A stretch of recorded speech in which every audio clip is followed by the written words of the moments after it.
Hello everyone, this side Mohit Hussain here. बहुत बहुत स्वागत है आपका हमारे यूट्यूब चैनल के ऊपर। और आज की वीडियो में हम बात करने वाले आयुष काउंसलिंग के बारे में। बहुत सारे बच्चों को आयुष काउंसलिंग के बारे में डाउट्स भी है, कंफ्यूजन भी है, और कुछ बच्चे तो ऐसे हैं जिन्हें आयुष काउंसलिंग के बारे में अब तक पता ही नहीं है। तो उनके सारे के सारे जो डाउट्स इस वीडियो के अंदर क्लियर करने वाला हूँ। तो आज इस वीडियो के अंदर हम क्या बात करने वाले वो भी मैं आपको बता देता हूँ, क्योंकि बहुत सारे बच्चों के मुझे कमेंट्स आ रहे थे कि जो आयुष काउंसलिंग होती है वो हमारे पास दो तरह की होती है, एक होती है स्टेट और एक होती है सेंट्रल। तो स्टेट की जो काउंसलिंग होती है वहाँ पे कौन कौन सी वेबसाइट होंगी, और अगर सेंट्रल की होंगी उसमें कौन कौन सी यूनिवर्सिटीज आती है, कौन कौन से कॉलेजेस आती हैं, कौन कौन सी स्टेट्स आती हैं। अगर स्टेट्स आती हैं तो वहाँ पे कितनी सीट जो वो रिजर्व्ड रहती हैं सेंट्रल के अंदर, कोटा कितना होता है यानी कि, और कौन कौन सी सीट्स हम फिल कर सकते हैं, कौन कौन सी सीट्स हम फिल नहीं करते। तो सारी की सारी जो बातें इस वीडियो के अंदर हम डिस्कस करने वाले हैं। तो सबसे पहले मैं आपको बता देता हूँ आयुष काउंसलिंग जो प्रोसेस होता है वो किसके लिए होता है। आयुष काउंसलिंग प्रोसेस हमारे पास 4 कोर्सेज के लिए होता है, यानी कि BAMS के लिए, BUMS के लिए, BHMS के लिए, BSMS के लिए। तो इन 4 कोर्सेज में से अगर आपको कोई भी कोर्स करना है, ठीक है, तो उसके लिए आयुष काउंसलिंग प्रोसेस होता है। इसके लिए 2 तरह की काउंसलिंग होती है। एक हमारे पास होती है MCC काउंसलिंग। अगर आपको MBBS या BDS वगैरह तरफ जाना है तो उसके लिए MCC काउंसलिंग का प्रोसीजर करना पड़ेगा। उसकी वीडियो मैंने ऑलरेडी बनाई हुई है, अगर आपने वो नहीं देखी तो आप मेरे चैनल पे जाकर देख सकते हो, ठीक है। लेकिन अगर आप इन 4 कोर्सेज में से कोई कोर्स करना चाहते हो तो उसके लिए आयुष काउंसलिंग होती है, ठीक है। तो आयुष काउंसलिंग 2 तरह की होती है हमारे पास। एक होती है सेंट्रल के थ्रू, एक होती है हमारे पास स्टेट के थ्रू। तो सेंट्रल के अंदर हमारे पास जो कोटा होता है वो होता है 15% और स्टेट का जो कोटा होता है 85%।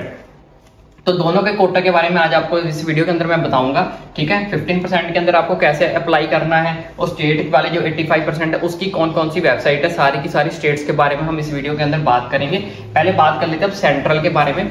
तो सेंट्रल के अंदर कौन कौन से कॉलेजेस आते हैं। अगर आपको गवर्नमेंट या सेमी गवर्नमेंट के अंदर एडमिशन लेनी है, ठीक है, या गवर्नमेंट एडेड कॉलेजेस के अंदर एडमिशन लेनी है, जितनी भी सेंट्रल यूनिवर्सिटीज हैं, नेशनल यूनिवर्सिटीज है या इंस्टीट्यूशंस हैं, तो डीम्ड यूनिवर्सिटी, डीम्ड यानी कि जितनी भी प्राइवेट यूनिवर्सिटीज हैं, अगर आपको किसी प्राइवेट कोर्स करना है या किसी प्राइवेट कॉलेज में या प्राइवेट यूनिवर्सिटीज में ये सारे कोर्सेज करने हैं, तो वो क्या होते हैं, डीम्ड यूनिवर्सिटीज होती है। उनकी भी काउंसलिंग होती है, और उनकी काउंसलिंग भी कौन करवाता है, आयुष ही करवाता है।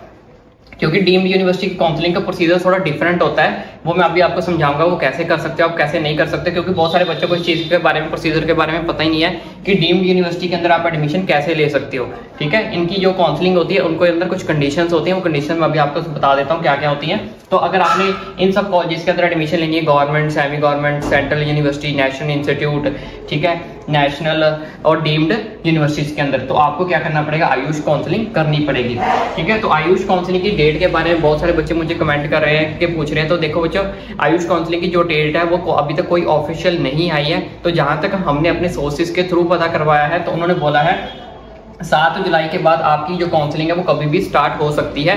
7 से पहले आपकी काउंसलिंग स्टार्ट नहीं होने वाली है, 7 जुलाई के बाद ही जो आपकी काउंसलिंग है वो स्टार्ट होएगी। और अगर आपको जो काउंसलिंग करनी है वो करनी कैसे है, उसके लिए ये ऑफिशियल वेबसाइट है www.accc.gov.in। इस ऑफिशियल वेबसाइट पे जाके आप जो अपनी काउंसलिंग स्टार्ट कर सकते हो। इसके रिलेटेड कोई ऑफिशियल अपडेट आती है, कैसे काउंसलिंग करनी है, वो सारा कुछ आपको हमारे चैनल पे मिल जाएगा टाइम टू टाइम वीडियो। लेकिन अभी मैं आपको समझाता हूँ कि अगर आपको इन कॉलेजेस के अंदर एडमिशन लेनी है तो उसका क्या प्रोसेस है, लेकिन अगर स्टेट के थ्रू एडमिशन लेनी है तो क्या प्रोसेस है, अकेले डीम्ड के अंदर आपको प्राइवेट में करना है एडमिशन लेनी है तो उसका क्या प्रोसीजर है, सारा का सारा कुछ अब मैं आपको एक्सप्लेन करता हूँ। अब बात करते हैं ऑल इंडिया सीट्स यानी कि ऑल इंडिया कोटा के बारे में। तो ये सारा का सारा प्रोसीजर है, ध्यान से सारा का सारा प्रोसीजर समझना कि कहाँ पे कितनी सीट रिजर्व है, कितनी सीट रिजर्व नहीं है।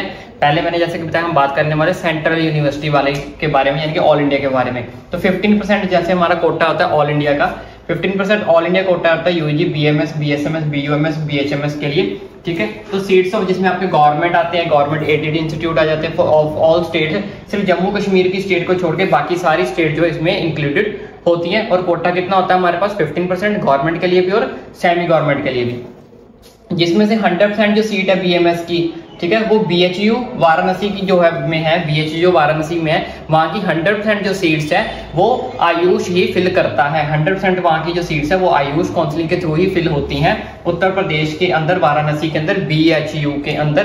तो जिन बच्चों ने BHU में एडमिशन लेनी है तो वहां की 100% जो सीट्स है वो आयुष ही फिल करता है।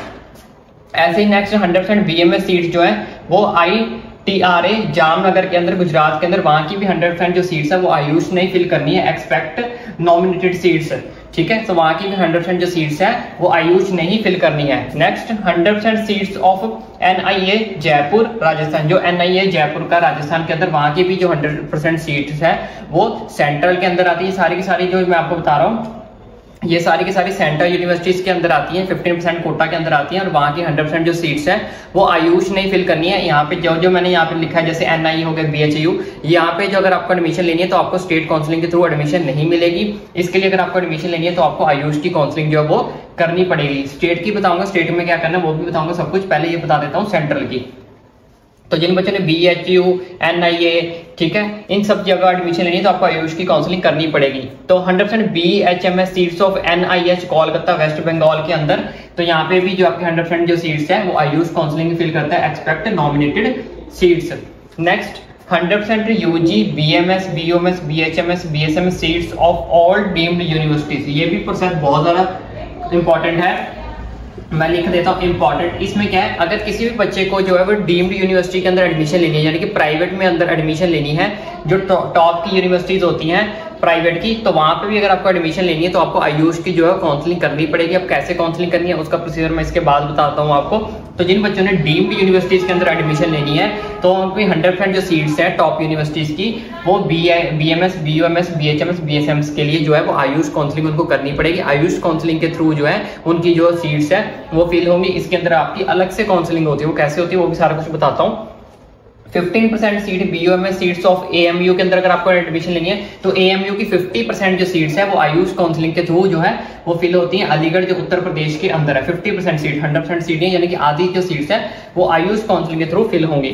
ऐसी 50% seats BOMS and BHMS seats की NEIA and H Shillong Meghalaya में जो पड़ता है वहां की भी 50% जो सीट्स है वो आयुष काउंसलिंग के थ्रू ही फिल होंगी। तो अब बात कर लेते हैं काउंसलिंग के प्रोसीजर की। काउंसलिंग के प्रोसीजर के हमारे पास कितने होते हैं, 4 राउंड होते हैं। राउंड 1, फिर उसके बाद राउंड 2, फिर मॉप अप राउंड, फिर स्ट्रे वैकेंसी राउंड।